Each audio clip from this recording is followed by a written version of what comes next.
பாடி asthma தான் எப்படி சொல்லுங்க ஆஸ்மாக்கு அந்த உடம்புல ஹீட் அதிகம் பண்ணாவே சரியா போயிடும் ശരീരത്തിന്റെ ഹീറ്റ് വർദ്ധിപ്പിച്ചാൽ തന്നെ ഉഷ്ണം വർദ്ധിപ്പിച്ചാൽ തന്നെ ആസ്മ അസുഖം മാറും மூச்சு பயிற்சி பண்ணா ஆஸ்மா குணமா நாடி சுத்தின்னு மூச்சு பயிற்சி இருக்கு வேற எந்த மூச்சு பயிற்சி பண்ணாதீங்க நாடி சுத்தி தான் பெஸ்ட் சொல்யூஷன் നാഡി ശുദ്ധി എന്നൊരു പ്രാണായാമമുണ്ട് അത് ചെയ്താൽ ആസ്മ മാറും நாடி சுத்தி பண்ணா யாரு எந்த நோய் இருந்தாலும் குணமாகும் யாரு எப்ப வேணாலும் பண்ணலாம் no side effect no limitation നാഡി ശുദ്ധി എന്നുള്ള ആ പ്രാണായാമത്തിന് സൈഡ് എഫക്ട്സ് ഇല്ല ആഹാരം കഴിച്ചതിന് ശേഷം ചെയ്യാൻ പാടുള്ളൂ അല്ലെങ്കിൽ രാവിലെ ചെയ്യാൻ പാടുള്ളൂ പിന്നെ ചെയ്യാൻ അങ്ങനെ ഒരു എപ്പോ വേണമെങ്കിലും ചെയ്യാം അത് എത്ര വേണമെങ്കിലും ചെയ്യാം അതിന് ഒരു കുഴപ്പവും വരില്ല ആனா ഭസ്ത്രിക കപാലപതി അഗ്നിസാർ പ്രാണായാമം ഇതെല്ലാം வந்து ரூல்ஸ் இருக்கு ரூல்ஸ் പ്രകാരം தான் செய்யணும் ബാക്കി എല്ലാ പ്രാണായാമങ്ങളും ഭസ്ത്രിക കപാലപതി അങ്ങനെയുള്ളതെല്ലാം അതിനൊരു നിയമമുണ്ട് ആ നിയമപ്രകാരം ചെയ്യാൻ പാടും என்ன பண்ணணும்னா ஒரு பக்கம் மூச்சு அடைச்சிட்டு காத்து எடுக்கணும்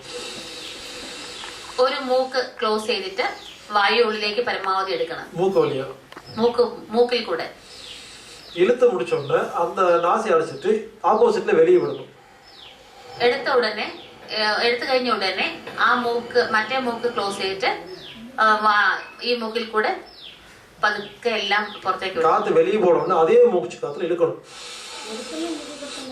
അല്ല വിട്ടത് എടുത്ത മൂക്കിൽ കൂടെ തന്നെയല്ലേ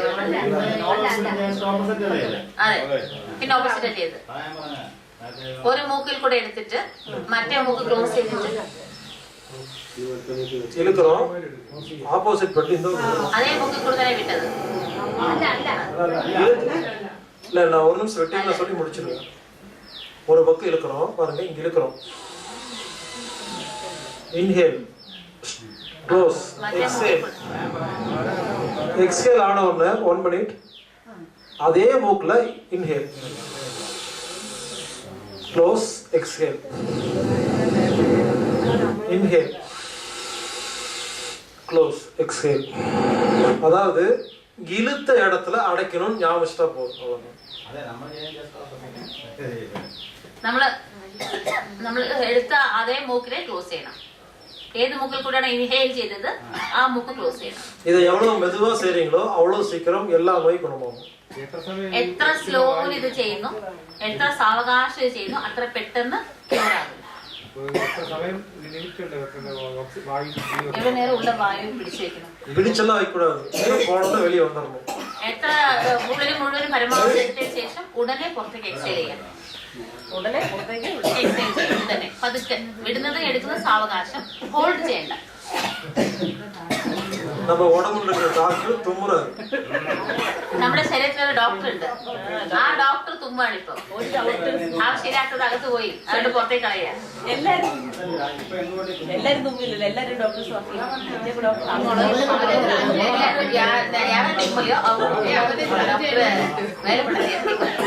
இல்ல அதுக்கு வந்து 2 காரணம் ஒண்ணு தும்முற கூட தெம்பில்லாதவருக்கு தும்மல் வராது இன்னொன்னு உள்ள போன அந்த கெட்டதை அந்த அளவுக்கு பிரீத்திங் கண்ட்ரோலா இருந்தாலும் வராது இந்த சென்டர்ல மிடில் இருக்கிறவங்க தான் தும்மல் வரும் ஓவரா ஆரோக்கியம் இருந்தாலும் தும்மல் வராது ரொம்ப வீக்கா இருந்தா தும்மல் வராது இந்த மீடியமா இருக்கணும் തുമ്മൽ വരും രണ്ട് കാരണമാണ് ഒന്ന് നല്ല ആരോഗ്യമുള്ളവർക്ക് ഇതിനെ ഫേസ് ചെയ്യാൻ പറ്റും ഇത് അകത്ത് പോയാലും കുഴപ്പമൊന്നുമില്ല നല്ല ആരോഗ്യവാന്മാരാണ് അവർ തുമ്മില്ല ആർക്കാണോ ആരോഗ്യമില്ല ഉള്ളിൽ എടുത്തിട്ടില്ല പിന്നെ തുമ്മുന്ന എന്തിന് ആരോഗ്യമല്ല ശ്വസിക്കാനേ വയ്യ തുമ്മാനും അകത്തൊന്നും പോലും പിന്നെ തുമ്മുണ്ടാവില്ല തുമ്മാനും വയ്യ രാവിലെ ഉണ്ടെങ്കിൽ തന്നെ വയ്യ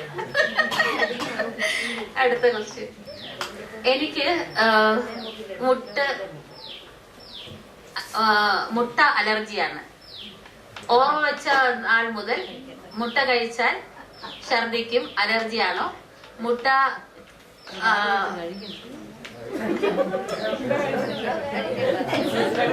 அடங்கிய வஸ்து കഴിച്ചാലും ഛർദിക്കും பிறந்த நாள்ல இருந்து இன்னைக்கு வரைக்கும் எப்ப முட்டை சாப்பிட்டாலும் வாமிட் வரும் முட்டை அதுக்கு பேர் அலர்ஜியா நம்ம முட்டை அடங்கின ஏதாவது பொருள் சாப்பிட்டாலும் வாமிட் வரும் என்ன ஆக்சுவலா அலர்ஜி அப்படிங்கிற ஒரு நோய் பிசிக்கல் டிசீஸ் கிடையாது അലർജി എന്നുള്ളത് ശരീരത്തിന്റെ രോഗമേ അല്ല ഇത് മന സംബന്ധപ്പെട്ട നോയ് മനസ്സിന്റെ രോഗമാണ് சின்ன வயசுல என்னைக்காவது உங்களுக்கு முட்டை சாப்பிடும்போது வாமிட் ஆயிருக்கும் കുട്ടിയായിരുന്നപ്പോ തന്നെ നിങ്ങൾക്ക് എപ്പോഴും മുട്ട കഴിച്ചപ്പോ വോമിറ്റ് ആയിട്ടുണ്ടാവും. அது உங்க சப்கான்ஷியஸ் மைண்ட்ல ஆழமா பதிவாயிருச்சு. നിങ്ങളുടെ സബ് കോൺഷ്യസ് മൈൻഡിൽ അത് ആഴമായിട്ട് പ്രിന്റ് ആയി. அது எப்பப்பெல்லாம் நீங்க இதை பாக்குறீங்களோ அது வேலை செய்ய ஆரம்பிச்சிருச்சு. ആ പ്രിന്റ് ആയ സാധനം നിങ്ങൾ എപ്പോഴൊക്കെ ഈ മുട്ടയെ കാണുന്നു അപ്പോഴൊക്കെ അത് വർക്ക് ചെയ്യും. இதுக்கு மருந்து கொடுத்து குணப்படுத்த முடியாது. ഇതിന് മരുന്നൊന്നും ഗുണമാക്കാൻ സാധിക്കില്ല. இதை சப்கான்ஷியஸ் மைண்ட்ல பாசிட்டிவ் ரெக்கார்டு கொடுத்தா ரெடி பண்ண முடியும். അങ്ങനെ എന്തെങ്കിലും മുട്ടയാണെങ്കിൽ കുഴപ്പമില്ല സാർ, കഴിക്കാതിരുന്നാൽ മതി. ഇനി വേറെ ആണെങ്കിൽ നല്ല സാധനമാണ്, നമുക്ക് അത് കാണുമ്പോൾ അലർജി വരുന്നുണ്ടെങ്കിൽ പോസിറ്റീവ് ആയിട്ടുള്ള റെക്കോർഡ് കൊടുത്തിട്ട് സബ് കോൺഷ്യസ് മൈൻഡിലേക്ക് അതിനെ അയച്ചിട്ട് വേണം മാറ്റാൻ. எப்பவுமே சப்கான்ஷியஸ் மைண்ட்ல ஒரு விஷயத்தை போய் அழிக்க போனீங்கன்னா அது பெருசாயிடும். സബ് കോൺഷ്യസ് മൈൻഡിൽ ഒരു കാര്യത്തിനെ നമ്മള് ഡിലീറ്റ് ചെയ്യാൻ പോയാൽ അത് വിശ്വരൂപം എടുക്കും, വലുതാകും. அதனால அதுக்கு ஆப்போசிட்டான விஷயத்தை அதை இதை விட ஸ்ட்ராங்கா பதிவு பண்ணிட்டோம்னா இது அழிஞ்சு போயிடும். അതുകൊണ്ട് അതിനെതിരായിട്ടുള്ള നല്ല വിഷയം ഇതിനേക്കാൾ കൂടുതൽ സ്ട്രോങ് ആയിട്ട് പതിപ്പിച്ചാൽ ഇത് താനേ ഇല്ലാണ്ടാവും. அதுக்கு என்ன பண்ணணும்னா எப்பப்பெல்லாம் மெடிடேஷன் பண்றீங்களோ 1 hour 2 hours பண்ணோம்னா கடைசியா மெடிடேஷன்ல நல்ல பீக்ல இருக்கும் பொழுது சப்கான்ஷியஸ் மைண்ட்ல பக்கத்துல இருக்கும். നിങ്ങൾ മെഡിറ്റേഷൻ ചെയ്യുമ്പോൾ മെഡിറ്റേഷന്റെ ഹയസ്റ്റ് സ്റ്റേജ് ഇരിക്കുമ്പോൾ സബ് കോൺഷ്യസ് മൈൻഡോട് വളരെ ക്ലോസ് ആണ് നിങ്ങൾ. அப்ப நீங்க நான் முட்டை சாப்பிடுறேன், நல்லா இருக்கிறேன், மத்தவங்க முன்னாடி சாப்பிட்டு இருக்கேன்னு பாசிட்டிவா ரெக்கார்ட் பண்ணிட்டீங்கன்னா நான் முட்டை சாப்பிடுறேன், வாமிட் எடுக்கலன்னு ரெக்கார்ட் பண்ணக்கூடாது.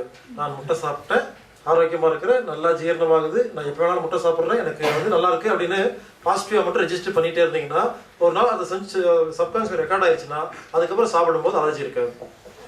അതുകൊണ്ട് സബ് കോൺഷ്യസ് നിങ്ങൾ നല്ല ഹയസ്റ്റ് മെഡിറ്റേഷൻ ഹയസ്റ്റ് സ്റ്റേജിലുള്ളപ്പോൾ സബ് കോൺഷ്യസ് മൈൻഡ് വളരെ നിങ്ങളോട് ക്ലോസ് ആണ്. ആ സമയത്ത് നിങ്ങൾക്ക് എന്താണോ അലർജി, നല്ല സാധനമാണ്, നിങ്ങൾക്ക് വേണ്ട ആവശ്യമുള്ള സാധനമാണ്, പക്ഷെ അത് അലർജിയാണ് നിങ്ങൾക്ക് തോന്നുകയാണ്. അങ്ങനെയാണെങ്കിൽ ആ സമയത്ത് നിങ്ങൾ നിങ്ങളുടെ മനസ്സിനോട് പറയണം, ഞാൻ ഇന്നത് കഴിക്കുന്നുണ്ട്, അതെനിക്ക് നന്നായിട്ട് ദഹിക്കും. ശ്രദ്ധിക്കില്ല എന്ന് പറയണ്ട, ഞാൻ ശ്രദ്ധിക്കില്ല എന്ന് പറയരുത്. എന്താ വെച്ചാൽ സബ് കോൺഷ്യസ് മൈൻഡിന് നെഗറ്റീവ് അറിഞ്ഞുകൂടാ. നെഗറ്റീവ് ഉള്ളിൽ റെക്കോർഡ് ചെയ്ത് അതിനേക്കാൾ വലുതാകും എന്ന് പറഞ്ഞില്ലേ, അതുകൊണ്ട് ഛർദ്ദിക്കില്ല എന്ന് പറയരുത്. ഞാൻ ഇന്നത് കഴിക്കുന്നുണ്ട്, അത് എനിക്ക് അംഗീകരിക്കാൻ പറ്റുന്നുണ്ട്, ഞാൻ അത് നന്നായിട്ട് ദഹിക്കുന്നുണ്ട്, എനിക്ക് വളരെ ഇഷ്ടപ്പെടുന്നുണ്ട്, അങ്ങനെയൊക്കെ നിങ്ങൾ പോസിറ്റീവായിട്ട് സംസാരിക്കണം. അപ്പം വളരെ ശക്തമായിട്ട് പോയിന്റ്സ് കൊടുക്കണം ഉള്ളിലേക്ക്, sub conscious മൈൻഡിലേക്ക്.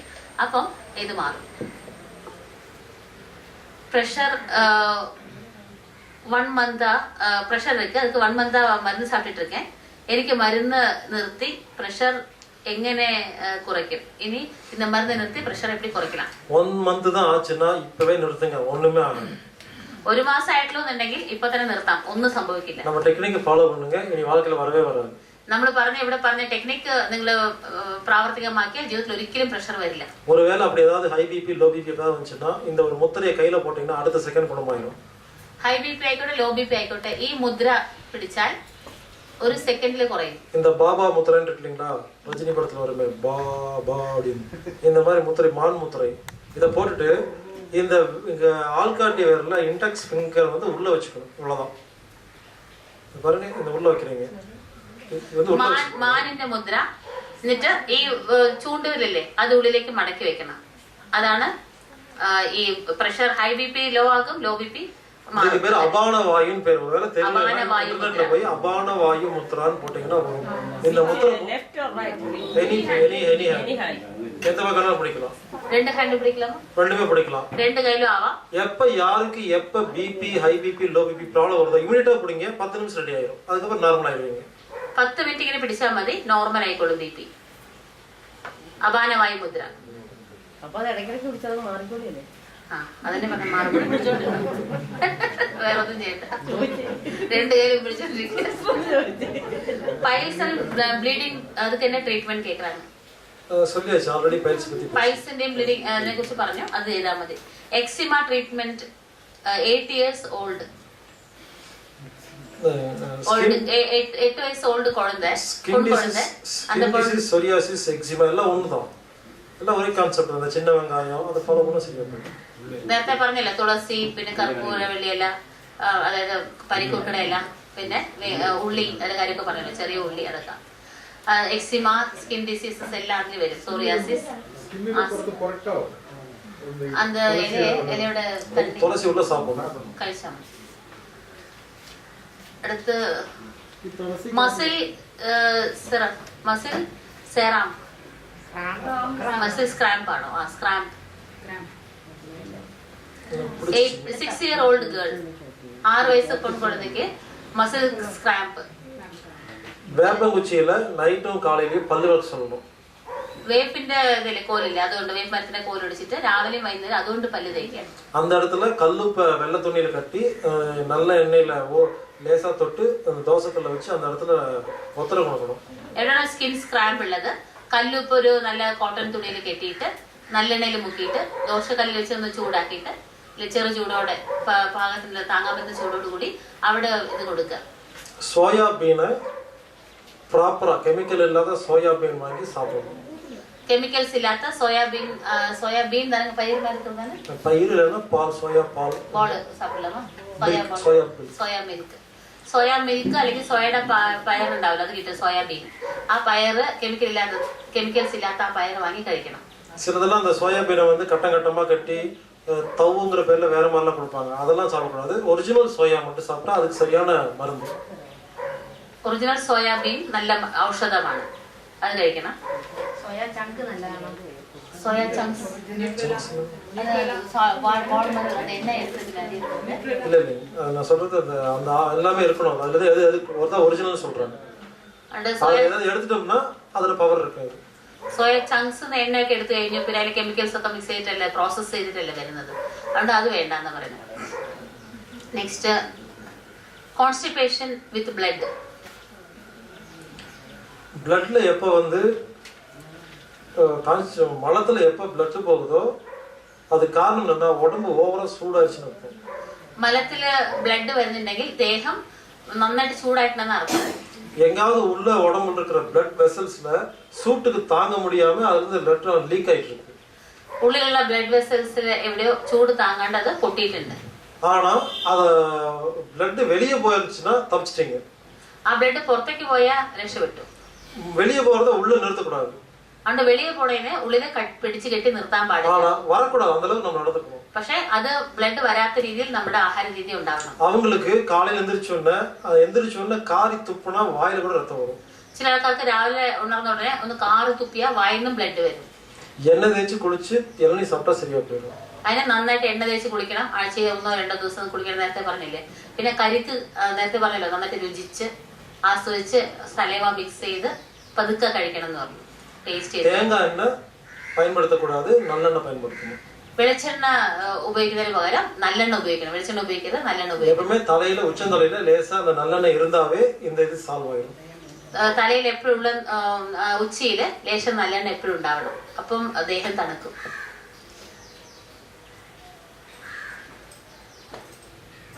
Pain in all the joints and all muscles. Daily exercise பண்ணனும், சரியா போயிடும். മസിൽസും ജോയിന്റ്സിലൊക്കെ വേദനയാണെങ്കിൽ மசில் ஜாயின்ஸ் ഒക്കെ ശരിക്കും എക്സസൈസ് ചെയ്യണം. അതിന് നന്നായിട്ട് அதுக்கு நான் ஒரு டிவிடி வச்சிருக்காங்க, ஒரு டிவிடி இருக்கு. 1.25 மணி நேரம் ஒரு எக்சசைஸ், அதாவது 15 மினிட்ஸ் எக்சசைஸ் இருக்கும். ഒരു ഡിവിഡി ഉണ്ട്, 15 മിനിറ്റിന്റെ എക്സസൈസിന്റെ ഡിവിഡിയാണ്. 15 നിമിഷം ആസനം, 15 മിനിറ്റ് ആസനം, 15 നിമിഷം സവാസനം, 15 മിനിറ്റ് സവാസനം, 15 நிமிஷம் breathing exercise, 15 minute breathing exercise, 15 நிமிஷம் தியானம், 15 മിനിറ്റ് ധ്യാനം. 1.5 மணி நேரம் இருக்கிற ஒரு டிவிடி இருக்கு. தேவைப்பட்டா வாங்கி போட்டு நான் சொல்றதை மட்டும் செஞ்சீங்கன்னா போதும். വേണ്ടവർക്ക് അത് വാങ്ങാം, എന്നിട്ട് അതിൽ പറയുന്ന കാര്യങ്ങൾ അത് മാത്രം ചെയ്താൽ മതി. அப்போ இந்த மூட்டு முழங்கால் வலி எல்லாம் செய்யும். தமிழ் ஆனா புரியும், நான் செய்யறது கூடவே செய்வேன். டிவிடி, வீடியோ டிவிடி ചെയ്ത് കാണിക്കുന്നുണ്ട്, അതുകൊണ്ട് തമിഴ് ഭാഷയാണെങ്കിൽ മനസ്സിലാവും, കാണിക്കുന്നുണ്ട് അതിൽ. பேசாட்டி கூட நீங்க கூட செஞ்சு பார்த்தாவே போதும். അത് നോക്കിട്ട് അതേപോലെ ചെയ്താൽ മതി, ആ ഡിവിഡി ഇട്ടിട്ട്.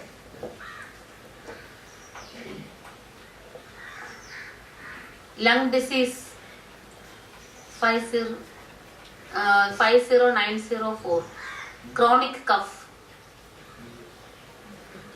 അതെന്താ? 50% ആണോ? ശരി. Lungs damaged 50%, chronic cough. Lungs சம்பந்தமா ஏற்கனவே சொல்லியாச்சுங்க. நாம இது வரைக்கும் சொன்ன அத்தனையுமே அவங்க ஃபாலோ பண்ணணும். இப்ப പറഞ്ഞ എല്ലാ കാര്യങ്ങളും ഫോളോ ചെയ്യണം.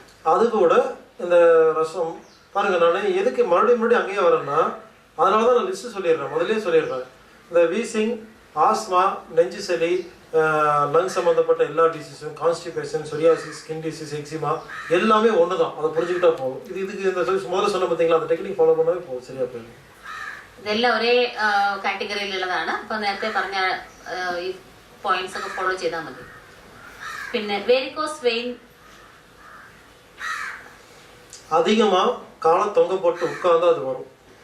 കൂടുതൽ നേരം കാല് തൂക്കിയിട്ട് ഇരിക്കരുത്. சமணங்கால் போட்டு உட்காந்தா சரியா போயிடும். ചമ്രം പടിഞ്ഞിരിക്കണം. இந்த வெரிகோஸ் அத்தனை பேரும் பாருங்க நடக்கிற வேலையா இருக்கும், இல்ல துணி கடையில சேல்ஸ்மேனா இருப்பாங்க. ഈ വെരിക്കോസ് വെയിൻ വരുന്നവർക്ക് ഒക്കെ നടക്കുന്നതായിരിക്കും അവരുടെ ജോലി, അല്ലെങ്കിൽ നിൽക്കുന്നതായിരിക്കും. തുണിക്കടയിലെ സെയിൽസ്മാൻ, അങ്ങനെ നിൽക്കുന്ന ജോലിയുള്ളവർക്കാണ് ഇത് വരുന്നത്.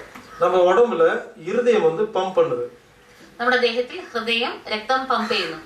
இருதயத்துக்கு அசிஸ்டன்ட் ஒருத்தர் இருக்காரு. ഹൃദയത്തിന് അസിസ്റ്റന്റ് ഒരാളുണ്ട്. அவர்தான் இந்த கெண்டைக்கால், இந்த கீழ கால் இருக்கு இல்லைங்களா, இந்த இடம் കാൽ വണ്ണയാണത്.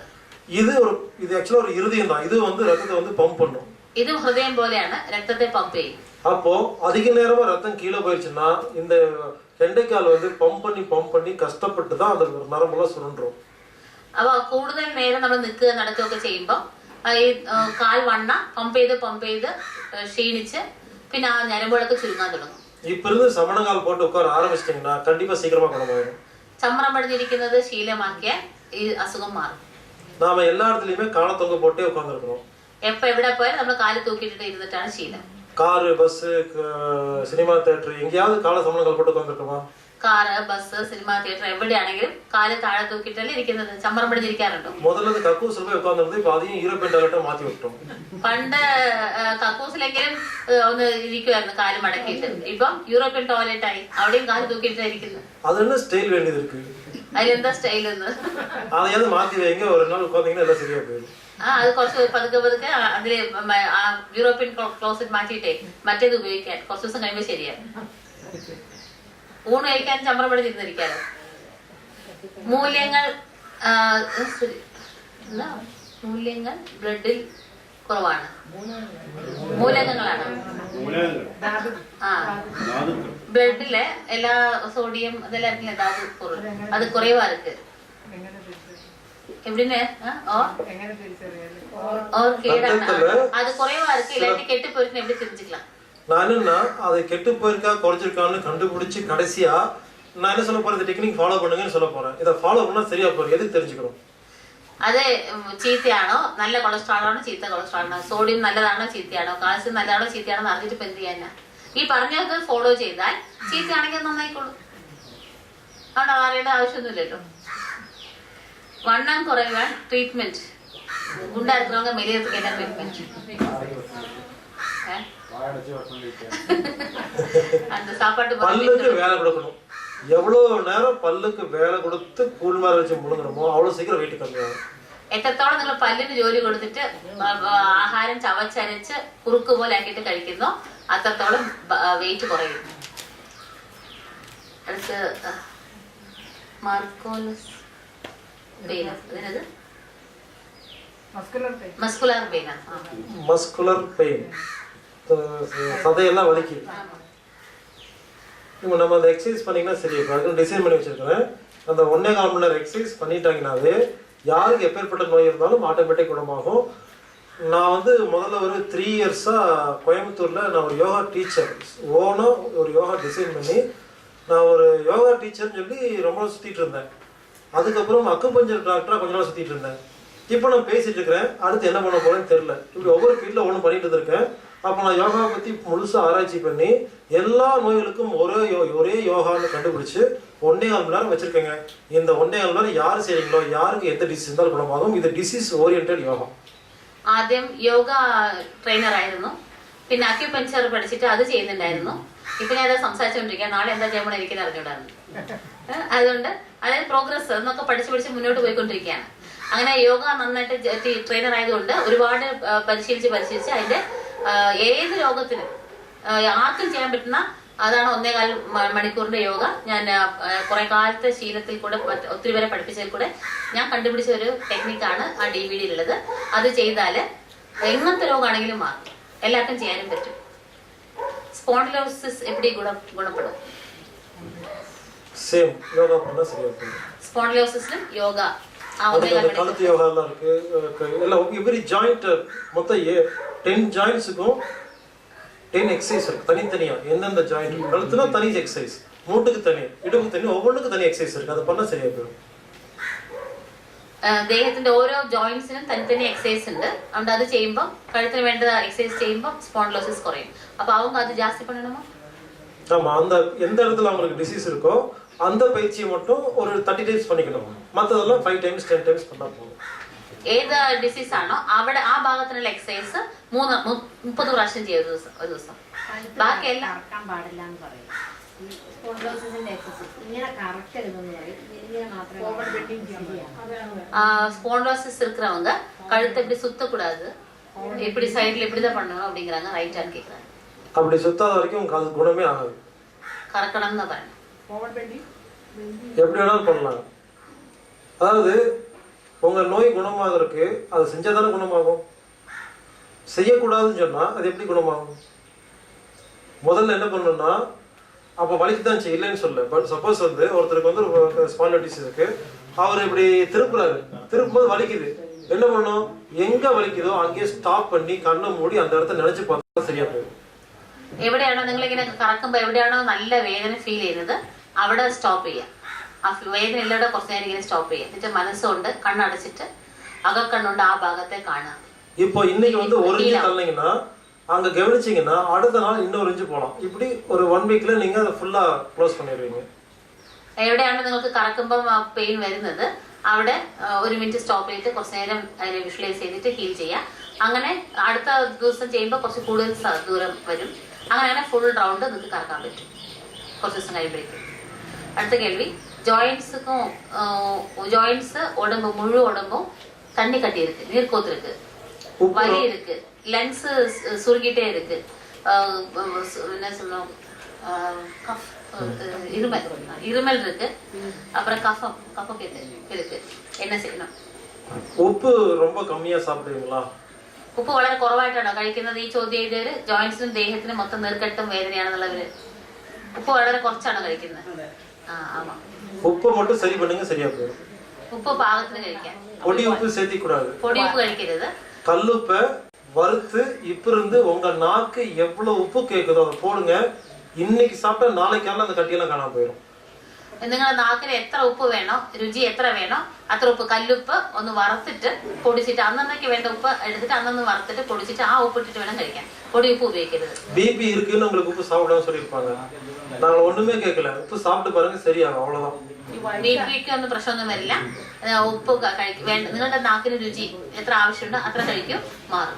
அதாவது உப்பு நீங்க கம்மியா சாப்பிட்டனால கிட்னிக்கு எனர்ஜி இல்லாதனாலதான் அந்த கிட்னினால அந்த கட்டி அந்த வீக்கத்தை கரைக்க முடியல. அது ஆக்சுவலா வீக்கம் இல்ல, கிட்னி அங்க இருக்கிற தண்ணியை இன்னும் ரிசீவ் பண்ணாம இருக்கு.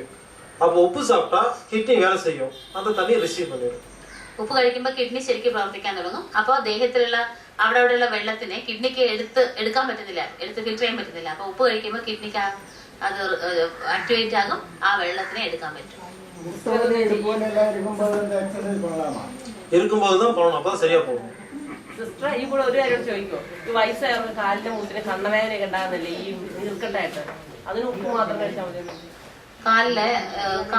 கால் வீங்கி இருக்கு, தண்ணி நீர் கோத்து இருக்கு, கால் நல்ல வயசானவங்களுக்கு யாரா இருந்தாலும் தண்ணி அந்த தண்ணி வந்து கோர்த்துச்சுனாவே உப்பை சரி பண்ணா சரியா போகும், ஒன்றும் பண்ண வேண்டாம். ஆனா உப்பு அளவா சாப்பிடணும். அதாவது உங்க நாக்கு எவ்வளவு கேட்குது அவ்வளவு சாப்பிடணும். அதுக்காக உப்பு நிறைய சாப்பிடலாம், நிறைய சாப்பிட்டாலும் நோய் வந்துடும்.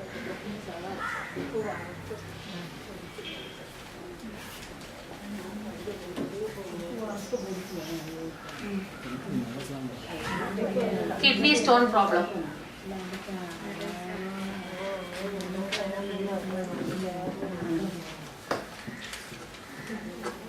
Kidney stone problem, prostate gland problem. அது மாறதுக்கு என்ன செய்யணும்? கிட்னி ஸ்டோனுக்கு மொத்தம் 7 காரணம். அதிகமா பேசினா வரும். കിഡ്നി സ്റ്റോൺ ഉണ്ടാകാൻ മുഖ്യമായിട്ട് 7 കാരണങ്ങളാണ്. കൂടുതൽ സംസാരിക്കുന്നവർക്ക് വരും, பேசாமே இருந்தாலும் வரும், മിണ്ടാത്തവർക്കും വരും, தண்ணி அதிகமா குடிச்சா வரும், വെള്ളം കൂടുതൽ കുടിച്ചാലും വരും, கம்மியா குடிச்சா வரும், കുറച്ച് കുടിച്ചാലും വരും, உப்பு அதிகமா சாப்பிட்டா வரும், ഉപ്പ് കൂടുതൽ കഴിച്ചാൽ വരും, கம்மியா சாப்பிட்டா வரும், ഉപ്പ് കുറച്ച് കഴിച്ചാൽ വരും, கொசுவத்தி பத்த வச்சா வரும், രാത്രി ഉറങ്ങുമ്പോ ഗുഡ് നൈറ്റ് ഒക്കെ കുത്തിവെച്ചിട്ട് ആ വായു ശ്വസിച്ച് ഉറങ്ങിയാ വരും, ஜன்னல் கதை அடைச்சு வச்சு படுத்தா வரும், ജനലിന്റെ കതവ് അടച്ചു വെച്ചിട്ട് ഉറങ്ങിയാ വരും. இவ்வளவுதான். இதை சரி பண்ணா சரியா போயிடும். ഇതെല്ലാം മാറ്റിയാ കിഡ്നി സ്റ്റോൺ വരില്ല. உப்பு அளவா சாப்பிடணும், இருக்கிறது போயிடுமா? போயிடும். உப்பு அளவா சாப்பிடணும், தண்ணி நம்ம சொன்ன மாதிரி அளவா குடிக்கணும். கொசுவத்தி பயன்படுத்தக்கூடாது. அந்த கிட்னி கல்லுக்கு ரீசன் சொல்லிடுறேன், உங்களுக்கே புரிஞ்சிடும். കിഡ്നിയിൽ സ്റ്റോൺ വരാനുള്ള കാരണം പറയാം. லங்ஸ் ஏர்ல இருக்கிற ஆக்சிஜன் எடுத்து பிளட்ல சப்ளை பண்ணுதுன்னு பார்த்தோம். ലങ്സ് വായുവിൽ നിന്ന് ഓക്സിജൻ എടുത്തിട്ട് ബ്ലഡിൽ കലർത്തുന്നു.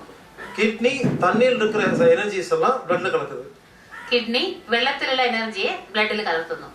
எப்போ நுரையீரலுக்கு ஒழுங்கா காத்து சப்ளை ஆகலையோ, എപ്പോഴാണോ ശ്വാസകോശത്തിന് വേണ്ടത്ര വായു കിട്ടാത്തത്, கிட்னி தண்ணியில் இருக்கிற ஆக்சிஜன் எடுத்து சப்ளை பண்ண ஆரம்பிச்சிடும். അപ്പൊ കിഡ്നി എന്ത് ചെയ്യും? വെള്ളത്തിലത്തെ ഓക്സിജൻ എടുത്തിട്ട് സപ്ലൈ ചെയ്യാൻ തുടങ്ങും ബ്ലഡിന്. அப்போ கிட்னில கல் வரும். അപ്പോഴാണ് കിഡ്നിയിൽ